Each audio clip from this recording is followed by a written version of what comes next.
रुद्रचंडी महायज्ञ एवं शिव महापुराण कथा का आज चौथा दिन पूर्ण। कार्यक्रम के संरक्षक आचार्य आर्यदिविश ज्योतिष आचार्य ने बताया कि आज रुद्रचंडी महायज्ञ का चौथा दिन है और आज सहारनपुर से चलकर आए हमारे आचार्य पूज्य अरुण तेजस्वी पहुंचे हैं और यज्ञ को सफल बनाने के लिए महान ब्राह्मणों के चरण पड़े हैं। इनके बिना यह महान यज्ञ पूरा नहीं माना जाता। आज उनके आने से इस महायज्ञ में आने वाली आहुति को सार मिला है। उन्होंने कहा कि ब्राह्मण सर्वश्रेष्ठ हैं और सनातन धर्म की रक्षा और महत्व को भली भांति जानते हैं। वहीं कार्यक्रम के सहारनपुर से पहुंचे आचार्य पूज्य अरुण तेजस्वी ने बताया कि इस प्रकार के महायज्ञ समाज को जोड़ने के लिए, सनातन धर्म की रक्षा, हिंदू धर्म की रक्षा और प्रचार के लिए यह महायज्ञ किया जा रहा है, जिसमें हिंदू धर्म में एक नई ऊर्जा आएगी। यह कार्यक्रम के संरक्षक आचार्य आर्यदिविश ज्योतिष आचार्य द्वारा रखा गया है। इस कार्यक्रम का मुख्य उद्देश्य सांस्कृतिक धर्म और सनातन है। हम सबको मिलकर ऐसे आचार्य का तन मन धन से सहयोग करना चाहिए। इस कथा के माध्यम से यहाँ पर रुद्रचंडी यज्ञ एवं शिव महापुराण कथा चल रही है। 9 दिसंबर से लगातार है और 15 दिसंबर को इसका समापन है। सभी से बराबर विनती है कि इस युग में इसमें आके जो है यज्ञ में आकर आप धर्म लाभ उठाएं। आज यहाँ पर आचार्य रजनीश शास्त्री जी थे और सहारनपुर से आए हुए थे। काफी यजमान आए हुए थे आज के।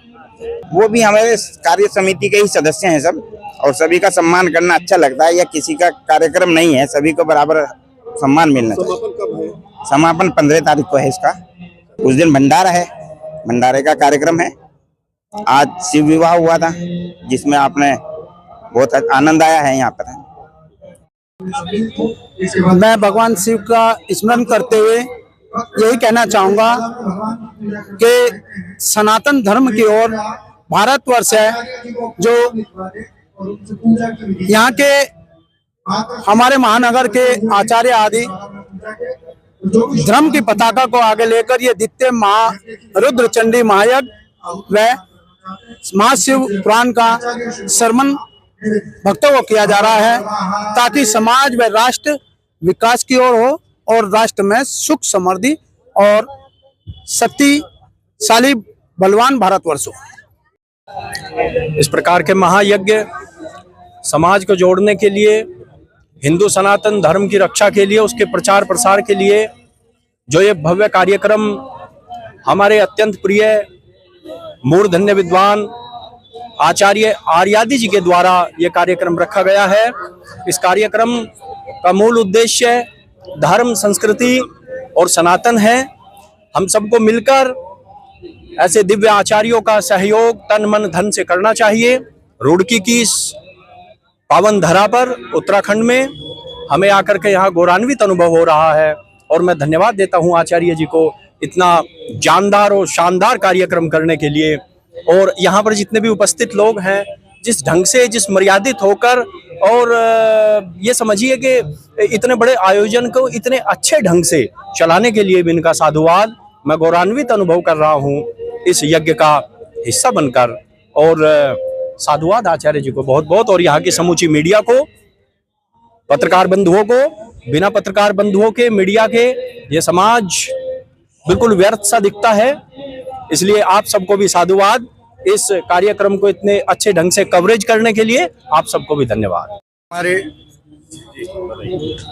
रुद्रचंडी महायज्ञ की इस श्रृंखला में आज हमारे मध्य हमारे अग्रज भ्राता पूज्य आचार्य श्री अरुण तेजस्वी जी हमारे बीच में उपस्थित हुए हैं, हमें आशीर्वाद प्रदान करने के लिए, हमें कृतार्थ करने के लिए और रुड़की की धरा को, रुड़की के श्रद्धालुओं को अनुग्रहित करने के लिए पूज्य महाराज श्री हमारे बीच में उपस्थित हुए। और महायज्ञों में यज्ञ तभी पूर्ण होता है जब उसमें श्रेष्ठ ब्राह्मणों का आगमन हो, और श्रेष्ठ ब्राह्मण कहना ये उस उपमान की अपेक्षा करना, क्योंकि ब्राह्मण सब श्रेष्ठ हैं। ब्राह्मण अपने आप में श्रेष्ठतम जो है भगवान की संरचना है, जो ब्रह्म कर्म में लिप्त है, जो ब्रह्म कर्म का आचरण करता है, वो ब्राह्मण श्रेष्ठ है। तो पूज्य आचार्य श्री ने आज आकर के इस यज्ञ को पूर्ण कर दिया, क्योंकि बिना श्रेष्ठ आचार्यों के यज्ञ कभी पूर्ण नहीं हो सकते। मैं बार बार रुड़की की जनता की ओर से, हमारी मुख्य कार्य समिति की ओर से आपको बार बार हार्दिक प्रणाम प्रणाम सादर दंडवत निवेदित करता हूँ कि आपने हमें कृतार्थ किया। हर हर महादेव। यह यज्ञ जो आचार्य जी की अध्यक्षता में आचार्य आर्यादि जी महाराज यह चल रहा है, यह 9 तारीख से लेकर 15 तारीख तक चलने वाला विशुद्ध यज्ञ है। और यज्ञ का केवल एकमात्र ही ध्येय रहता है, यज्ञ से जीव जगत का एवं प्रकृति जगत का दोनों का उत्थान होता है। यज्ञ पर्यावरण और प्रकृति का संरक्षण करता है।